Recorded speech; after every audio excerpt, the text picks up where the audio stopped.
Is South Alabama dangerous come Sun Belt tournament time? It's Locked On Sun Belt. You are Locked On Sun Belt, your daily podcast on the Sun Belt Conference, part of the Locked On Podcast Network, your team every day.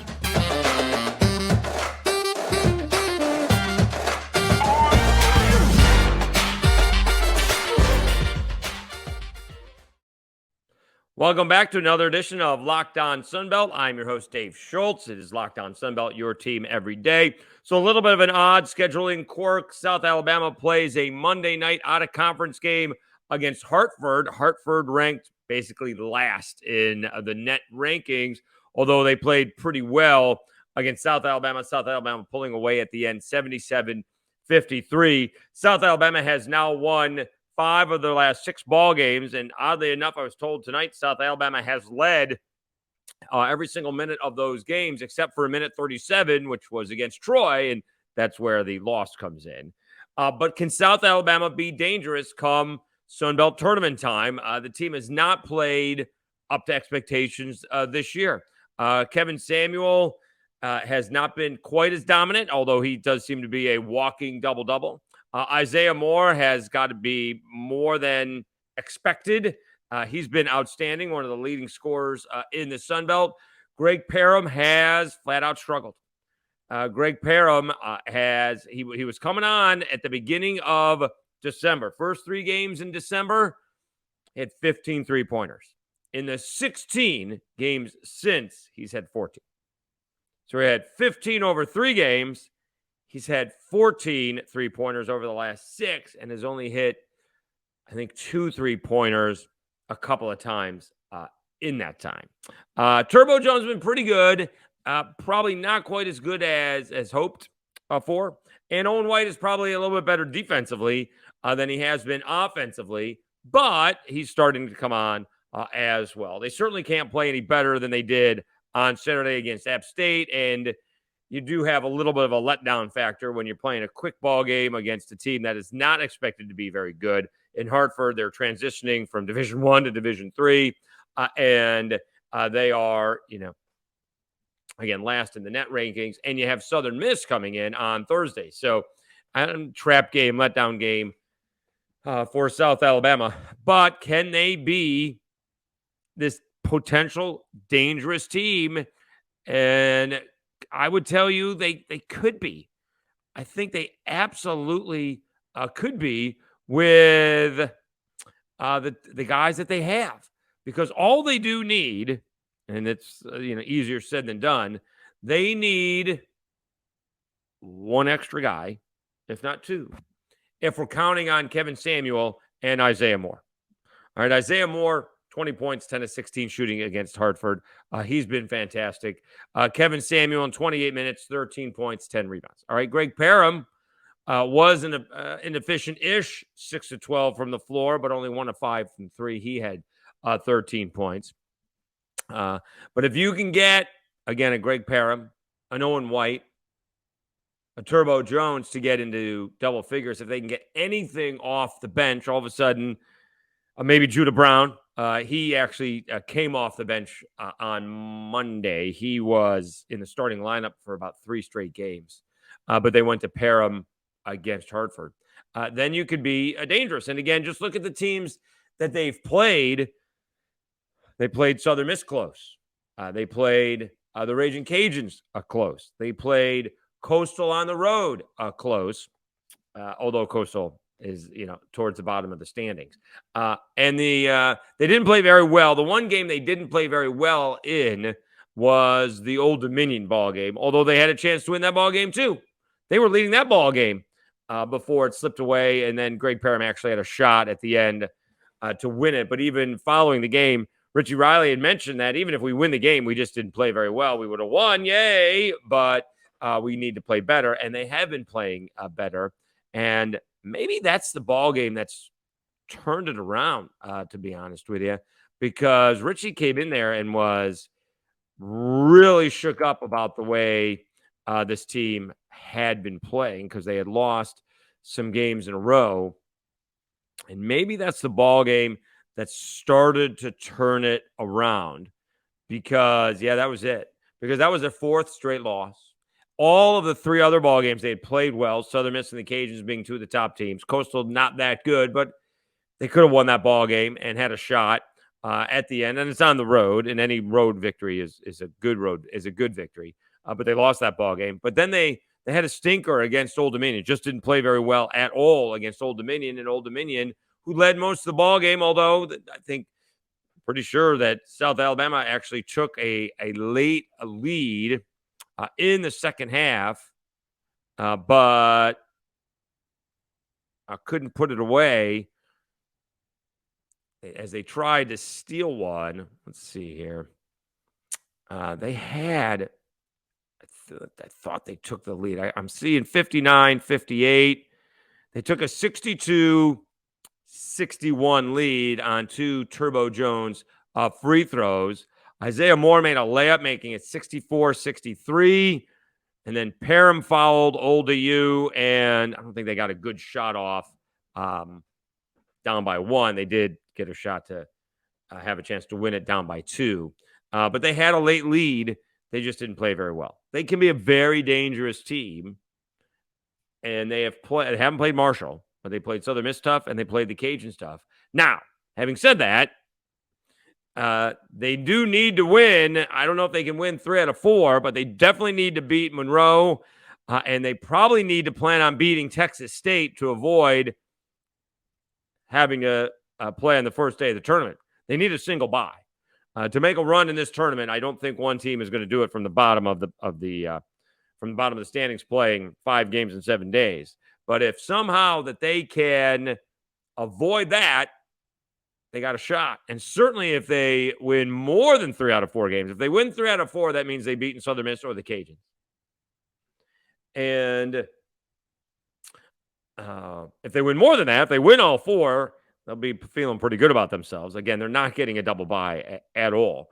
But it is not an easy schedule. Not one of these 4 games is an easy schedule. Southern Miss is going to be obviously very tough. The top team in the conference. You got Monroe is going to be tough, although they've lost a couple in a row. At Texas State is going to be a nuisance. Texas State has already beaten South Alabama once this year. And the Cajuns, although faltering as of late, will be interesting to see what happens on the 24th of February in Lafayette. So I think that South Alabama can be very dangerous. They certainly can beat, one of the, they were not going to play a top team in the conference, right, in the first round. They're not technically it's the second round in their first game of the tournament. They won't be playing a, Marshall or even James Madison or a Southern Miss or Louisiana. So they'll get one game against a team that they can match up well with, and then they're going to have to play a top team, and we'll see what they can do. Again, they're going to get 2 of the top teams that they're going to play here in the next couple of weeks to wrap up the season. So I think South Alabama can be dangerous, and to me, it all comes down to 3-point shooting. If they can start nailing some threes, and they have 3 guys who can do it, Turbo Jones, Owen White, and Greg Parham, and maybe, just maybe, the freshman Jamar Franklin, whose playing time has dwindled here over the last few weeks. Maybe he's hit a wall. But if he can start hitting some threes, then maybe, just maybe, they can make a run in the Sun Belt Conference tournament or, knock off one of the top 4 teams. And that's what I mean by saying, is this team dangerous? They are dangerous. They can be dangerous, but it will take a valiant effort on their part. It's not like, to beat them, say Southern Miss, right? Like the Jaguars have to play their best ball game and Southern Miss has to play their worst ball game. No, it doesn't. It's not that way. There's not that big a difference between the teams, although Southern Miss is better. All right, let's take a timeout. We'll talk about who else could be dangerous because some other teams in the Sun Belt are trying to make a move as well. But let me tell you a little bit about Built Bar. Again, I am out. I need to go to Sam's and get some more because I'm doing a really good job of shedding the pounds, depending whose scale and the amount of clothing I'm wearing. I'm either down 7.5 pounds or 10.5 pounds. So that's pretty good. Are you looking for a delicious treat but don't want all the fat and calories? Then you got to try a Built Bar. We just got through the holidays, well, about 6 weeks ago, and I know my goal is to eat a little healthier this year. And if you're like me, where you want to eat healthier but don't want to compromise the taste, then I've got the thing for you. You got to try Built. With Built, healthy is actually tasty. Seriously, they're so delicious, you won't think they're good for you. Perfect for your New Year's resolution. What makes Built Bars so good? Well, for starters, they're covered in chocolate, and 100% real chocolate. That's right. And in real chocolate. Then they come in unbelievable other flavors like churro, peanut butter, brownie, and coconut almond. I'm not sure how Built does it, but these bars taste like a candy bar while maintaining amazing macros. What's even better is that they're healthy. Only 130 calories and 4 grams of sugar with a whopping 17 grams of protein. And now you don't need to wait around to get a box. For years, we've been talking about ordering your Built Bars at Built.com. Now you can get them at your local Walmart or Sam's Club. That's right. Head to your nearest Walmart today, walk to the pharmacy section, and grab yourself a box of Built Bars. You can pick up a 4-bar box of cookies and cream, double chocolate or coconut puffs. If you're close to Sam's Clubs, run in and grab a 13-bar box with our hit flavors, brownie batter, and churro. You can thank me later. Again, my Sam's Club, I get the salted caramel and the cookies and cream, and then you get the bonus bar of the coconut puffs. Again, I'm not a coconut guy, but that's really a good bar. In fact, I saved it. It's like my second to last one because it's one of the good ones, and I saved it. So I'm big on the Built, and again, under the 210 plateau. In fact, Monday, actually, I weighed in under 208 for the first time in a while. So we're looking good. We're running a Joe Kane 5K. Joe Kane 5K, that is the guy who invented Mardi Gras, apparently. And so that is on Sunday of this week. So we're looking forward to that. And the body transformation continues as hopefully we continue to eat healthy moving forward. All right. Let's talk more. This is Dave Schultz, Locked On Sunbelt, your team every day. Let's check out some more of those teams that may be what we would consider dangerous, right? Because we all think, Southern Miss, Marshall, Louisiana, maybe James Madison, they're not a secured team in that fourth spot. But most would think that one of those 4 teams is going to win it. I would still think that Louisiana is going to win it. I know they've sort of hit the skids. It would be interesting to see what they could do well rested. I think, they ran out of gas against Southern Miss and then just didn't do anything against Troy at all on Saturday. In the second half, they went about 8 minutes, scoring about 9 points. It was tied at 50, and they just didn't score anything from about 9.5 minutes to about a minute and a half. They were struggling. We saw Old Dominion. They're actually 8-6. They didn't play particularly well against the Jaguars, but they did beat them. Troy all of a sudden has turned their season around. They get a big win over South Alabama, steal one from the Jaguars, and then all of a sudden upset Louisiana. They have a shot. Zay Williams is tough inside, and he could lead them to a run. All of a sudden, Georgia Southern is a 7-7. They've won a couple in a row after losing 4 straight, but they're going to get tested now too. So we'll learn a whole lot about Georgia Southern this weekend. Hoo-wee. They got Marshall and Southern Miss both on the road. If you're Georgia Southern, you're hoping to win one of those ball games. Can you come away with one victory against 2 of the 4 best teams in the conference? And all of a sudden, Marshall seems to be on all cylinders after maybe they hit a wall earlier in the year. Monroe, I put Monroe in the South Alabama situation in terms of dangerous. I'm not sure that they can make a run throughout the whole tournament. And all of a sudden, they've lost 3 in a row and 4 out of 5. But, they've beaten, let's see here, they've beaten Marshall. All right. They've beaten Texas State. They went on the road. They beat Georgia Southern. They played Southern Miss tough. They went on the road and beat Texas State. Monroe is one of those teams do not sleep on. I don't know if they've run out of gas or not. They don't have the easiest schedule down the stretch either. They're at the Cajuns. They're coming to Mobile to play South Alabama. Then they're taking on Troy and Arkansas State at home. Troy has an outside shot at that double bye, a real outside shot. They are tied for 5th with Old Dominion. They win that tiebreaker, but they did lose to James Madison. So somewhere along the way, James Madison has to lose 2 ball games, and Troy can't lose again, I guess. James Madison has to finish 1 game behind Troy in the Sun Belt. So, then that wouldn't be a dangerous team. Then Troy would get a double bye and then they'd be one of the favorites to win the tournament. So maybe James Madison would be one of those teams that could be considered dangerous if they fall out of the top 4 in the Sun Belt. So again, just to make sure we're all on the same page here, the bottom 4 of the Sun Belt right now, so the 11 through 14, that's Texas State, Coastal Carolina, Georgia State, and Arkansas State. They will play on, I'm pretty sure it's Tuesday of the tournament week in Pensacola. They'll play Tuesday. They'll have an off day. The 2 winners of those 2 games then move on, and then everybody who doesn't get a second bye, then you get teams 5 through 10 will play each other, including the 2 winners from the bottom 4. Does your head hurt? Because mine hurts. All right. Then all those teams play, and then you have another day off, and then you play Saturday, Sunday, Monday, and the top 4 teams get together. Did I say that correctly? Let's see here. Because, and one of the things that's been sometimes difficult to keep up with, I think this would be basically my 10th Sun Belt Conference tournament.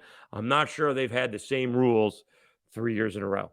This year it's different, obviously, because you got more teams and everybody is in it. When I got here, the bottom teams didn't get in it. And the top 4 teams, or the top 2 teams, I think it was the top 2 teams, got double byes. And they only had to win 2 ball games. That was it. So, yes, I was right. They would play, the bottom teams are going to play Tuesday, have Wednesday off, and then, so I guess the number, it goes basically the 5th seed will get the worst of the teams, right? The 6th seed gets the second worst of the teams.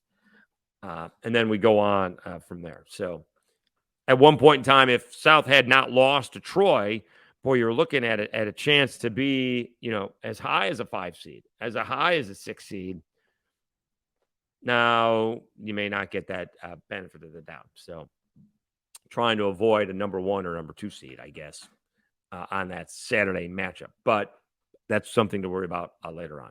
So that's where we are in the Sun Belt standings. Again, be shocking if one of the top 4 teams did not win it. But I think a Troy can be, Monroe can be, and South can be a dangerous team to deal with. The problem is a Texas State. A Texas State would be considered a dangerous team, but they would be playing their 3rd game in, well, is that 5 days? Tuesday, Wednesday, Thursday, Friday, Saturday. So they'd be playing their 3rd game in 5 days against a team that probably has not played in about a week.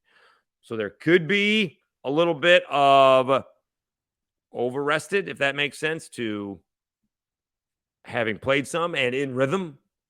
But to think that Texas State could do that, if Texas State can somehow avoid, and that may be at the South Alabama Jaguars' expense, can avoid that double bye, then they would be a dangerous team. I don't think Coastal's dangerous. They got the big guy inside who's pretty good. Georgia State has struggled away from Atlanta this year, and Arkansas has, they've just had a bunch of injuries. Arkansas State has just had a bunch of injuries. They are 2-12, and it's been one of those years for the Red Wolves. All right, let's take a timeout. We'll come back, and we will wrap up Locked On Sunbelt. We'll start to preview Thursday's action. As we've already mentioned, there are a lot of huge ball games. Only 2 weekends left in the regular season. All right, so let me tell you a little bit about FanDuel. The midway point of the NBA season is here, and now is the perfect time to download FanDuel, America's #1 sportsbook, because new customers get a no-sweat first bet up to $1,000. That's bonus bets back if you first bet doesn't win. Just download FanDuel Sportsbook app. It's safe, secure, and super easy to use. Then you can bet on everything from the money line to point scores and threes that are made. Plus, FanDuel even lets you combine your bets for a bigger chance at a bigger payout with the same game parlay. So don't miss the chance to get your no-sweat first bet up to $1,000 in bonus bets when you go to FanDuel.com/lockedon. That's FanDuel.com/lockedon to learn more. Make every moment more with FanDuel, an official sports betting partner of the NBA. All right, Dave Schultz, Locked On Sunbelt, wrapping things up. Let's quickly take a look at the schedule because we did it a little bit. As we told you, God, Georgia Southern, Marshall, and Southern Miss on one trip. Stay hot. Okay, so on Thursday, South Alabama is hosting Southern Miss, and we may post a little bulletin board material. Apparently, Southern Miss has never beaten South Alabama in Mobile. Okay. App State is taking on Texas State. James Madison hosting Old Dominion. Huge ball game there because Old Dominion is right behind James Madison for that fourth spot, which is good for double bye. So big ball game there. Georgia Southern has won a couple in a row. They're hot. Marshall has won a couple in a row as the Thundering Herd hosting the Eagles. Coastal Carolina and Georgia State are taking on each other. The Cajuns, having lost 2 in a row, trying to right the ship against Monroe. And Arkansas State hosting Troy. Be interesting to see if Troy has a letdown after winning 3 straight as they take on the Red Wolves. Again, it doesn't matter who you're playing. When you're playing them on the road, it is a difficult ball game, and we'll see if Troy is up to the task. All right, want to thank you very much for tuning in to Locked On Sunbelt. I'm your host, Dave Schultz, and we will continue throughout the week to post more episodes. So you've been watching Locked On Sunbelt, your team every day. Thanks for watching.